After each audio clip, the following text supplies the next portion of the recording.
Hello बच्चों, कैसे हैं आप लोग। उम्मीद करती हूँ आप लोग अच्छे होंगे, बढ़िया होंगे, मज़े में होंगे। तो इस क्लास में हम पढ़ेंगे एक्सरसाइज 3.5 क्रॉस मल्टीप्लिकेशन मेथड के बारे में।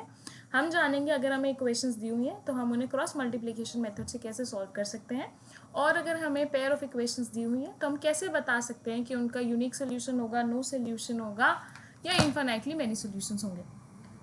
अगर वीडियोज़ के पुराने वीडियोस का लिंक डिस्क्रिप्शन में है। अगर आपने सब्स्टिट्यूशन मेथड, एलिमिनेशन मेथड, इनकी वीडियोस नहीं देखी है एक्सरसाइज 3.1 से 3.4 की, तो आप डिस्क्रिप्शन में इनका लिंक है, आप उन्हें जाके देख सकते हैं। वीडियो अगर पसंद आए तो वीडियो को लाइक करें, शेयर करें, सब्सक्राइब करें। चलते हैं पहले क्वेश्चन की तरफ। सबसे पहले क्वेश्चन आता है इस एक्सरसाइज में। आपको ये पहचानना सिखाया गया है कि अगर आपको इक्वेशंस दी गई हैं, कोई भी दो इक्वेशंस इस फॉर्म की, a1x plus b1y plus c1 is equal to 0, a2x plus b2y plus c2 is equal to 0। अगर ये आपको दो इक्वेशंस दी गई हैं तो आप ये कैसे बता सकते हो सिर्फ इन इक्वेशन से कि आपके पास इन इक्वेशंस का कोई सोल्यूशन होगा, इन्फिनिटली मेनी सोल्यूशंस होंगे, या कोई सोल्यूशन नहीं होगा। कैसे बता सकते हैं हम? a1/a2 x का कोफिशिएंट, ये याद रखिए, a1 होता है x का कोफिशिएंट, b होगा y का कोफिशिएंट, और c होगा कांस्टेंट। कांस्टेंट मतलब जिसके साथ ना x है ना y है। तो अगर मेरा a1/a2 a1 क्या है? पहली इक्वेशन में x का कोफिशिएंट, a2 क्या है? दूसरी इक्वेशन में x का coefficient. a1/a2 is not equal to b1/b2। b1 क्या है? पहली इक्वेशन में y का कोफिशिएंट, b2 क्या है? दूसरी इक्वेशन में y का कोफिशिएंट। अगर मेरा a1/a2 is not equal to b1/b2 है तो इसका मतलब एक यूनिक सोल्यूशन होगा मेरे पास। अगर मेरा a1/a2 is equal to b1/b2 is equal to c1/c2 है, इसका मतलब मेरे पास इन्फिनिटली मेनी सोल्यूशंस होंगे। और लास्ट केस, अगर मेरा a1/a2 is equal to b1/b2 is equal to c1/c2 है, इसका मतलब is not equal to c1/c2 है, इसका मतलब मेरे पास कोई सोल्यूशन नहीं होगा उस इक्वेशन का। ठीक है, तो आपको ये कंडीशंस ये आपको याद रखनी होंगी, ये आपको याद रखनी ही रखनी है, ये आपको आगे भी काम आएंगी। तो आप प्लीज़ इन कंडीशंस को याद कर लीजिए। मेरा a1/a2 is not equal to b1/b2 है तो यूनिक सोल्यूशन होगा। a1/a2 is equal to b1/b2 is equal to c1/c2 है तो इन्फिनिटली मेनी सोल्यूशंस होंगे। a1/a2 is equal to b1/b2 is not equal to c1/c2 है तो मेरा नो सोल्यूशन होगा। ये कंडीशन हमें याद रखनी है। इन्हीं कंडीशन के बेसिस पे आपको सवाल आते हैं, आपको सवाल पूछे जाते हैं। बोर्ड में एक नंबर का सवाल आ जाता है कि बताओ कि इस इक्वेशन का दो इक्वेशंस दी होंगी आपको, पेयर ऑफ इक्वेशंस, बताओ कि इनका यूनिक सोल्यूशन है, नो सोल्यूशन है, या इन्फिनिटली मेनी सोल्यूशन है। तो उस केस में आपको एक कंडीशन याद होनी चाहिए, तभी आप सवाल कर पाएंगे। देखते हैं, एक एग्जाम्पल के थ्रू इसे समझते हैं। एग्जाम्पल क्या है, हमें बताना है for what values of p does the pair of equation given below has a unique solution. हमें ये दो इक्वेशंस दी गई हैं, 4x plus p y plus 8 is equal to 0 and 2x plus 2y plus 2 is equal to 0। हमें ये बताना है कि p की किस वैल्यू के लिए ये जो इक्वेशन है इनका यूनिक सोल्यूशन होगा। मतलब p यहाँ पे p की मैं क्या वैल्यू डालूँ कि ये जो दो इक्वेशन है इनका यूनिक सोल्यूशन हो जाए। देखते हैं कैसे सॉल्व करते हैं। सबसे पहले सवाल को करने के लिए हमें पता होना चाहिए for unique solution. Unique solution की कंडीशन हमको पता होनी चाहिए। यूनिक सोल्यूशन की कंडीशन क्या होती है? यूनिक सोल्यूशन की कंडीशन होती है a1/a2 is not equal to b1/b2। ये कंडीशन होनी चाहिए। a1 क्या होता है, b1 क्या होता है? a1 क्या होता है? a1 होता है x के साथ जो होता है, 4 है इस केस में x के साथ। देखिए यहाँ पे ये इक्वेशन है 4x plus p y plus 8, x के साथ क्या है 4, तो a1 हो गया मेरे पास 4। a2 क्या होता है? दूसरी इक्वेशन में जो x के साथ होता है, दूसरी इक्वेशन में x के साथ क्या है 2, तो मेरे पास a2 हो गया मेरे पास 2। सिमिलरली b1 क्या होता है? b1 क्या होता है? b1 होता है y के साथ जो होता है, y के साथ है p, तो b1 क्या हो गया मेरे पास p। b2 क्या होता है? b2 दूसरी इक्वेशन में y के साथ जो होगा वो होगा b2, तो y के साथ क्या है 2, तो b2 हो गया मेरा 2। देखते हैं कंडीशन में पुट करते हैं। कंडीशन क्या? a1/a2 is not equal to b1/b2, तो a1/a2 4/2 is not equal to b1 क्या है p/2। तो अब अगर हम देखें तो 2 दोनों का जो डिनोमिनेटर है वो सेम है, तो इसका मतलब जो P है P 4 के इक्वल नहीं होना चाहिए। इस कंडीशन से क्या आ रहा है, जो हमारा P है वो 4 के इक्वल नहीं होना चाहिए। P की वैल्यू कुछ भी हो सकती है, अगर P 4 के इक्वल नहीं है तो P should not be equal to 4 for unique solution. Unique solution के लिए P की वैल्यू 4 नहीं होनी चाहिए। ठीक है, आई होप आपको समझ आया होगा। हमने क्या करा है, हमने कुछ नहीं करा है, हमने पहले हमें कंडीशन पता होनी चाहिए यूनिक सोल्यूशन के लिए a1/a2 is not equal to b1/b2। a1 क्या होता है, पहली इक्वेशन में जो एक्सेस आता है वो a1 होता है, दूसरी इक्वेशन में जो एक्सेस आता है वो a2 होता है, पहली इक्वेशन में जो y के साथ है वो b1 होता है, दूसरी इक्वेशन में जो y के साथ है वो b2 होता है। हमने ये जो वैल्यूज़ ली है, इन वैल्यूज़ को हमने इक्वेशन में पुट कर दिया, उससे ही हमारा आंसर आ गया है। बहुत ही आसान सवाल है, आई होप आपको समझ आ गया होगा। एक और सवाल देखते हैं, क्या कहता है, for what values of k will the following pair of linear equations have infinitely many solutions. दो इक्वेशंस दी हुई हैं kx, यहाँ लिख लेते हैं इनको। पहली इक्वेशन है हमारी kx plus 3y minus of k minus 3 is equal to 0, और दूसरी है मेरे पास 12x plus ky minus k is equal to 0। ठीक है, तो अब क्या बताया, क्या पूछा है हमसे पूछा है फॉर व्हाट वैल्यूज ऑफ के की किस वैल्यू के लिए जो दो इक्वेशन है इसके इनफाइनाइटली मैनी सॉल्यूशंस होंगे। सबसे पहले हमें कंडीशन याद होनी चाहिए, for infinitely many solutions. Condition क्या होती है इनफाइनाइटली मैनी सॉल्यूशन के लिए, वो हमें पता होना चाहिए। कंडीशन क्या होती है, कंडीशन होती है a1/a2 is equal to b1/b2 is equal to c1/c2। ये कंडीशन मैं कहाँ से लिख रही हूँ, ये कंडीशन मैं यहाँ से लिख रही हूँ, ये कंडीशन मैं यहाँ से लिख रही हूँ। मैंने a1/a2 is equal to b1/b2 is equal to c1/c2, there are infinitely many solutions. तो ये आपको तीनों कंडीशंस याद होनी चाहिए इस तरह के सवालों को सॉल्व करने के लिए। ठीक है, अब मेरा a1 a2 देखते हैं क्या होता है। a1 क्या होता है, जो पहली इक्वेशन में एक्स के साथ है, पहली इक्वेशन में एक्स के साथ क्या है k, तो मेरा a1 हो गया। मैं डायरेक्टली इसके नीचे वाली पुट कर रही हूँ k। a2 क्या होता है, दूसरी इक्वेशन में जो एक्स के साथ है वो है 12 इज इक्वल टू b1 क्या होता है, जो पहली इक्वेशन में y के साथ है 3। b2 क्या होता है, जो दूसरी इक्वेशन में y के साथ है k। c1 क्या होता है, जिसके साथ ना x है ना y है। c1 क्या होगा हमारे पास, minus of k minus 3, minus का साइन यहाँ लग रहा है, तो माइनस ऑफ k माइनस 3, और c2 क्या होगा, माइनस ऑफ k। ठीक है, अब हम कोई भी दो इक्वेशन सॉल्व कर सकते हैं, इसको सॉल्व कर सकते हैं, इसको सॉल्व कर सकते हैं, दोनों को सॉल्व करेंगे, देखेंगे क्या आता है। तो पहले हम सॉल्व करते हैं k/12 is equal to 3/k। k/12 पहले हम सॉल्व करेंगे इतना पार्ट, कितना पार्ट, इतना part. k/12 is equal to 3/k। k/12 is equal to 3/k। कैसे सॉल्व करेंगे, क्रॉस मल्टीप्लीकेशन। क्रॉस मल्टीप्लीकेशन का मतलब है इज इक्वल टू से ऐसे मल्टीप्लाई कर देंगे, k इंटू के स्क्वायर, और 12 इंटू 3 इज इक्वल टू का साइन बीच में 36। k की वैल्यू आ गई मेरे पास +-6। ठीक है,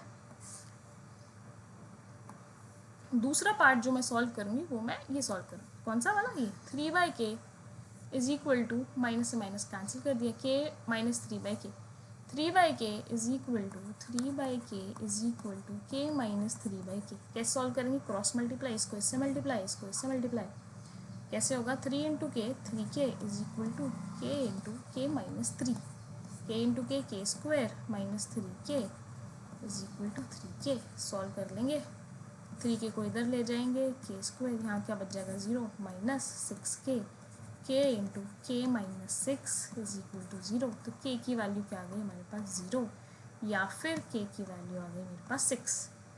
k की वैल्यू आ गई मेरे पास 0 या k की वैल्यू आ गई 6। अब मैंने एक सवाल एक इक्वेशन सॉल्व करी, उससे मेरे पास k की वैल्यू 0 आई, k की वैल्यू 6 आई, और जो मैंने दूसरी इक्वेशन सॉल्व करी उससे मेरी k की वैल्यू +-6 आई। इन दोनों में कॉमन क्या है, इन दोनों में कॉमन क्या है, इन दोनों में कॉमन है, यहाँ से आया है k या तो +6 होगा या -6 होगा, और यहाँ से आया कि या तो 0 होगा या 6 होगा। तो इन दोनों में कॉमन क्या है, k की वैल्यू 6। इन दोनों में कॉमन क्या है, k की value 6। So for k is equal to 6 आपका आंसर क्या है जो कॉमन है, k is equal to 6 equation have infinitely many solutions.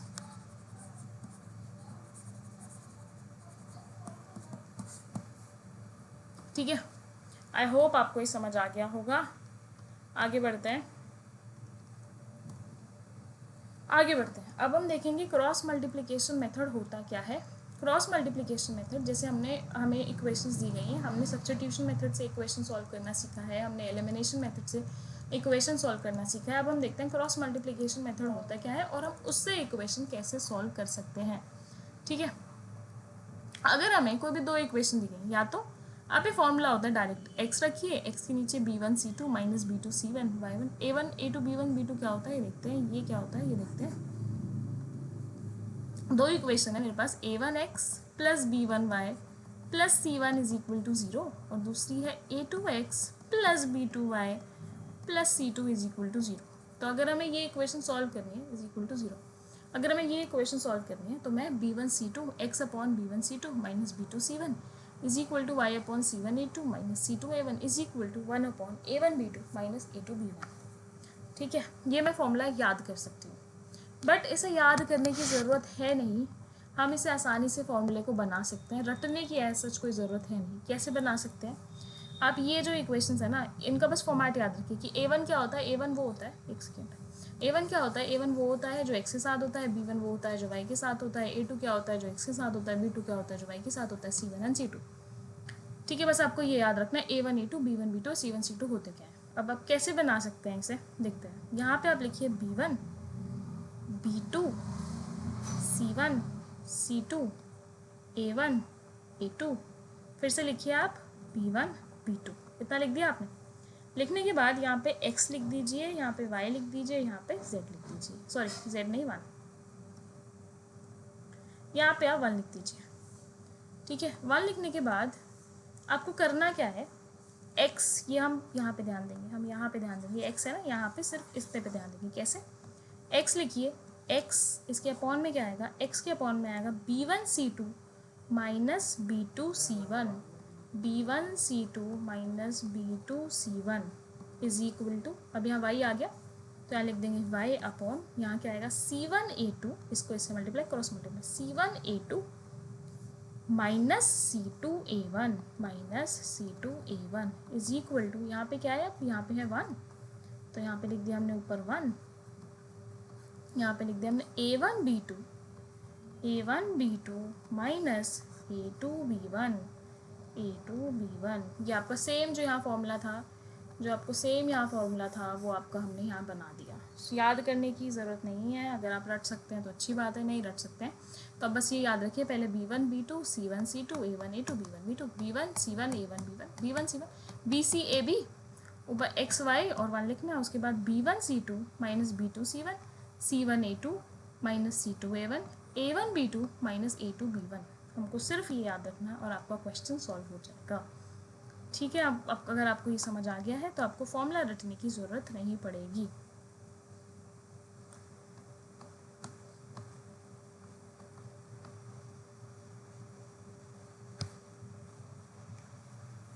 देखते हैं अगला सवाल।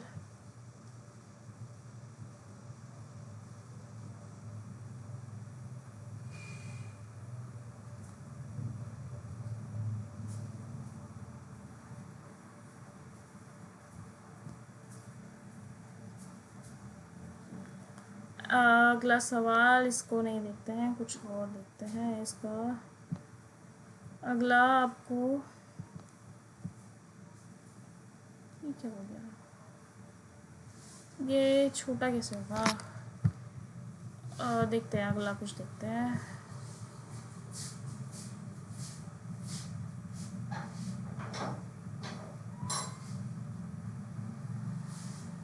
एक सेकेंड,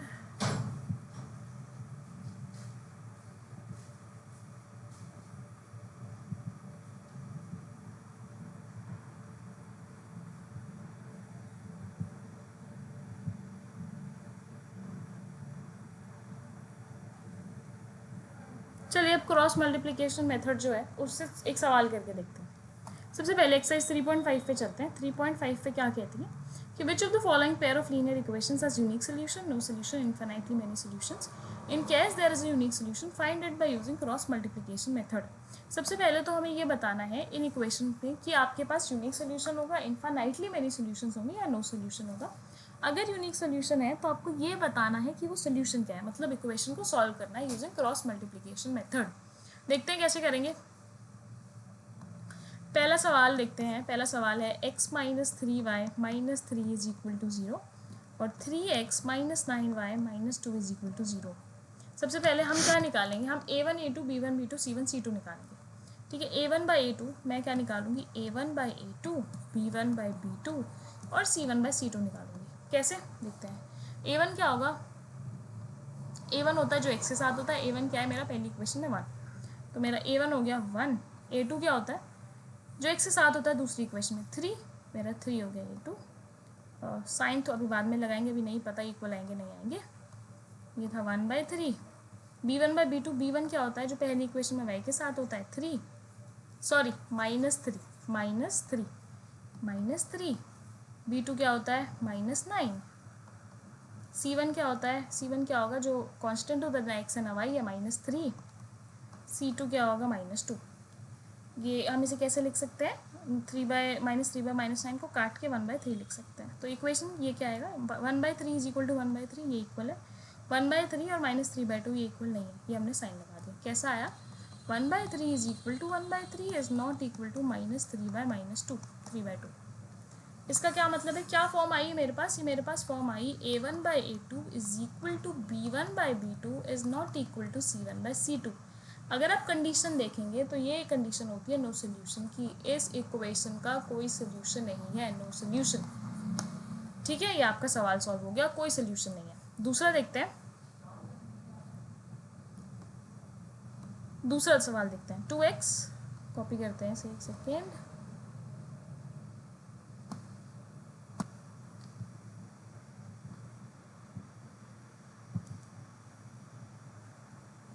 दूसरा सवाल है मेरे पास, मुझे बोला गया है सॉल्व करिए 2x plus y is equal to 5। तो मैं 5 को इधर ले गई तो ये बन गया 2x plus y minus 5 is equal to 0। और मेरे पास दूसरा है 3x plus 2y is equal to 8, मैं 8 को इधर ले गई तो ये बन गया 3x plus 2y minus 8 is equal to 0। पहले हम ये देखेंगे यूनिक सोल्यूशन है, नो सोल्यूशन है, इन्फाइनाइटली मेनी सोल्यूशन है, कैसे a1 by a2 b1 by b2 c1 by c2 निकाल के, a1 by a2 b1 by b2 c1 by c2 निकाल के। सो a1 बाई a2 क्या है, a1 बाई a2 क्या है 2/3, b1 बाई b2 क्या है 1/2, y के साथ क्या है यहाँ पे 1, यहाँ पे क्या है 2, 1/2। और c1 बाई c2 क्या है, c1 यहाँ पे क्या है -5, यहाँ पे क्या है -8। तो हमारे पास क्या आ गया, c1 बाई c2 क्या है -5 बाई -8, कुछ नहीं, ये मतलब 5/8 हो गया। अब एक बार इन्हें लिख लेते हैं, 2/3 1/2 और 5/8। सबसे पहले 2/3 1/2 के इक्वल है नहीं, पहली कंडीशन यही सेटिस्फाई हो गई, आगे जाने की इसको जाने की ज़रूरत नहीं, इसको इग्नोर कर दो। ये क्या कंडीशन है, a1 by a2 is not equal to b1 by b2। ये कंडीशन किसकी होती है, ये कंडीशन होती है यूनिक सोल्यूशन की, ये कंडीशन होती है यूनिक सोल्यूशन की, कंडीशन होती है यूनिक सोल्यूशन की। यूनिक सोल्यूशन होंगे, क्वेश्चन में लिखा गया था कि अगर यूनिक सोल्यूशन है तो आप इसको सॉल्व करिए। सॉल्व कैसे करते हैं वो देखते हैं।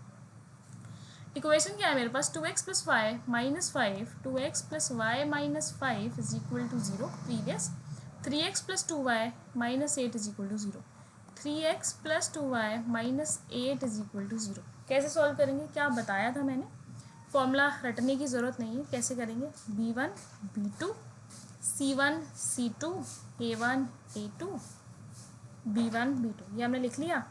यहाँ पे हम लिख देंगे x, यहाँ लिख देंगे y, यहाँ पे लिख देंगे 1। ठीक है, x upon is equal to y upon is equal to 1 upon, x के अपॉन में क्या आएगा, let me change the colour, x के अपॉन में b1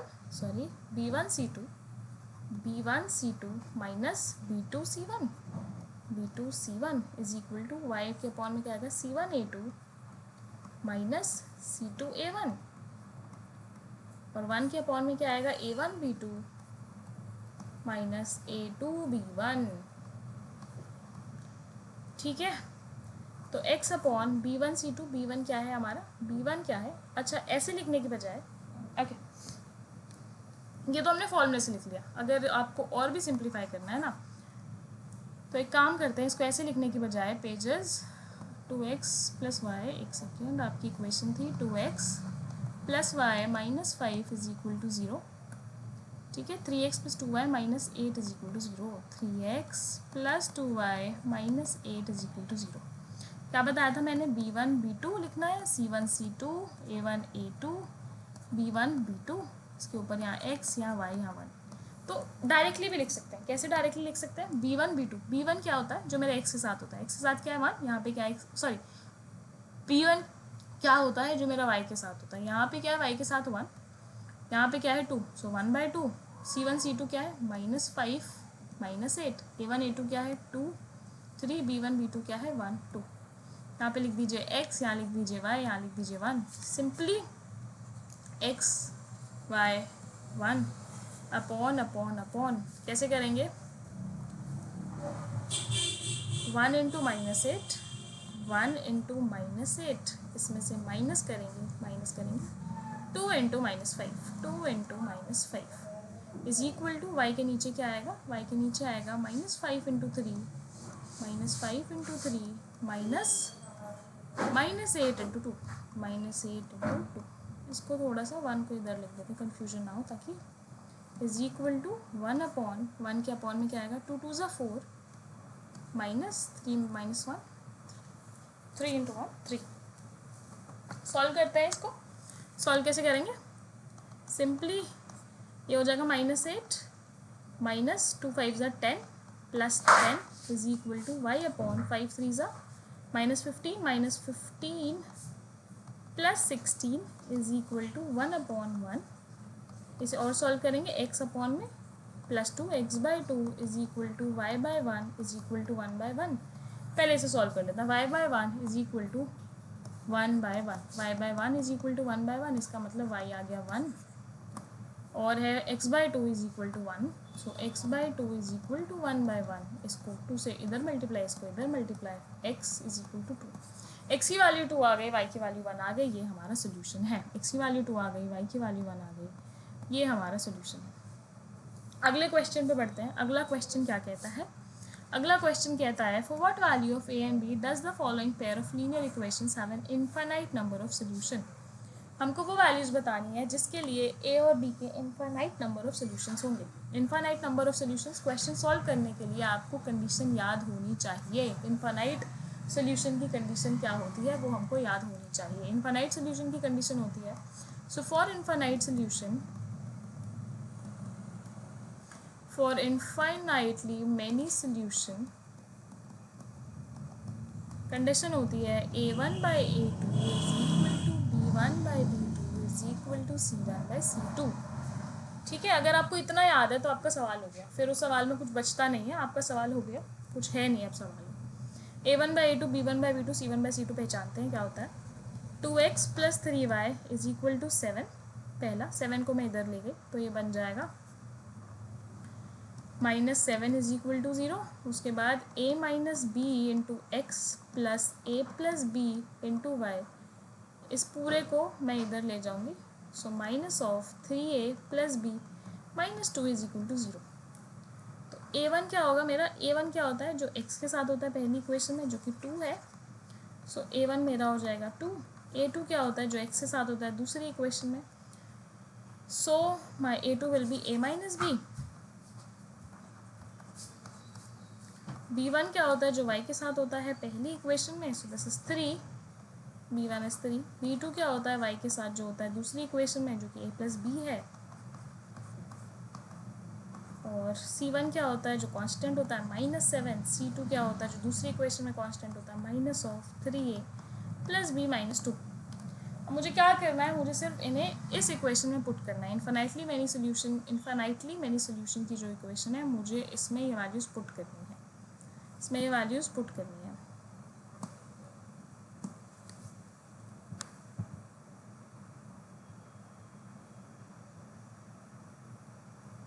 ठीक है, तो इन्फाइनाइटली मैनी सोल्यूशन की कंडीशन जैसे मैंने बताया आपको क्या होती है, a1/a2 is equal to b1/b2 is equal to c1/c2। करेंगे पुट, a1 क्या है 2, a2 क्या है a minus b is equal to b1 क्या है 3, b2 क्या है a + b, c1 क्या है -7 और c2 क्या है -3a + b -2। इस माइनस से माइनस कैंसिल, प्लस हो गया ये। पहले सॉल्व करते हैं, सॉल्व कैसे करेंगे, पहले हम इन दोनों को सॉल्व करते हैं, बाद में हम इन दोनों को सॉल्व करेंगे। देखते हैं कैसे करते हैं। पहले हम सॉल्व करते हैं 2/a minus b is equal to 3 into a plus b. कैसे सॉल्व होती है ये, इसको इससे मल्टीप्लाई कर दो, इसको इससे मल्टीप्लाई कर दो, बीच में इज इक्वल टू का साइन लगा दो। ठीक है, कैसे, 2 into a plus b is equal to 3 into a minus b. इसको इससे मल्टीप्लाई, इसको इससे मल्टीप्लाई, बीच में इज इक्वल टू का sign. So 2a plus 2b is equal to 3a minus 3b। तो a को हम यहाँ ले जाएंगे, वो हो जाएगा a, इस 3 को हम यहाँ ले जाएंगे, वो हो जाएगा 5b। a is equal to 5b। इस इक्वेशन को सॉल्व करके हमारे पास आ गया a is equal to 5b। अब इसको सॉल्व करते हैं सेकेंड वाली इक्वेशन को। सेकेंड वाली इक्वेशन है हमारे पास, सेकेंड वाली इक्वेशन है हमारे पास 3/a plus b is equal to 7/3a plus b minus 2। कैसे सॉल्व करेंगे, इसको इससे मल्टीप्लाई, इसको इससे multiply. So 3 into 3a plus b minus 2 is equal to 7 into a plus b. Multiply कर दो 3 से इसे, इससे मल्टीप्लाई, इससे मल्टीप्लाई, इससे मल्टीप्लाई। कैसे, 3 3 जा 9 है plus 3b minus 6 is equal to 7a plus 7b। A को इधर ले जाइए, 9a minus 7a plus 3b minus 6 is equal to 7b। 7a 9a minus 7a 2a, 3b को इधर ले जाएंगे, माइनस 6 ऐसे ही रहेगा, 7b minus 3b 4b 2a minus 6 is equal to 4b। और हमने पहले सॉल्व करा हुआ है कि a क्या है, 5b के इक्वल है। a की जगह 5b रख दीजिए। 2 into 5b minus 6 is equal to 4b which is equal to 10b minus 6। 10b minus 6 is equal to 4b। 6 को यहाँ ले जाइए, 4 को इधर ले आइए, 10b minus 4b is equal to 6, 6b is equal to 6, b कितना है 1, और a क्या था मेरा 5b, तो a आ जाएगा मेरा 5, a आ जाएगा मेरा 5 और b आ जाएगा मेरा 1। ये हमारा आंसर है, ये हमारा आंसर है, यही हमें सॉल्व करना था। ठीक है जी, यहाँ पे इसे थोड़ा ढंग से लिख लेते हैं, a is equal to 5b, तो हमारा a आ गया 5। ठीक है जी, ये आ गया हमारा 5। अगले सवाल की तरफ चलते हैं, देखते हैं अगला सवाल क्या है। अगला सवाल है for what value of k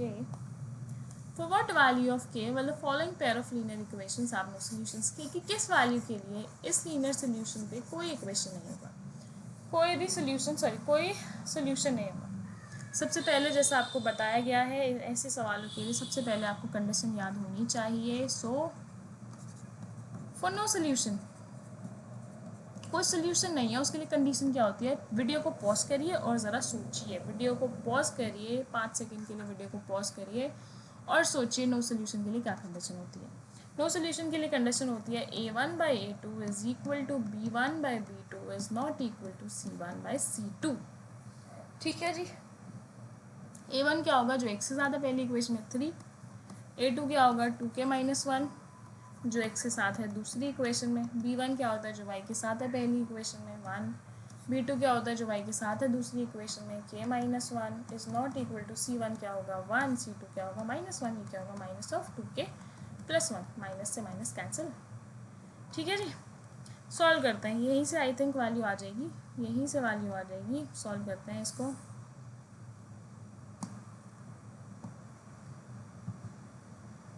solve करते हैं, सॉल्व करके हमारे पास आएगा 3/2k-1 is equal to 1/k-1। कैसे सॉल्व करेंगे, इसको इससे मल्टीप्लाई, इसको इससे मल्टीप्लाई, बीच में इज इक्वल टू का साइन।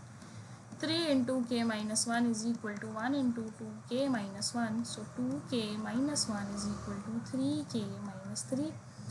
इसको यहाँ ले आएंगे, 3k minus 2k is equal to, इसको यहाँ ले जाएंगे, -1 plus 3, 3k minus 2k, k is equal to 2, k की वैल्यू 2, k की वैल्यू 2 के लिए नो सोल्यूशन होगा। For k is equal to 2, for k is equal to 2 we will have no solution, for k is equal to 2 we will have no solution। k की value 2 है, ये आपका answer है, k की value 2 है, ये आपका आंसर है। आई होप आपको समझ आ गया होगा। वीडियो अच्छी लगी है तो वीडियो को लाइक करिए, शेयर करिए, सब्सक्राइब करिए। इस एक्सरसाइज में वर्ड प्रॉब्लम्स भी हैं जो कि हम अगले वीडियो में कंटिन्यू करेंगे। खुश रहिए, ध्यान रखिए, वीडियो देखते रहिए, पढ़ाई करते रहिए, मस्त रहिए। Thank you.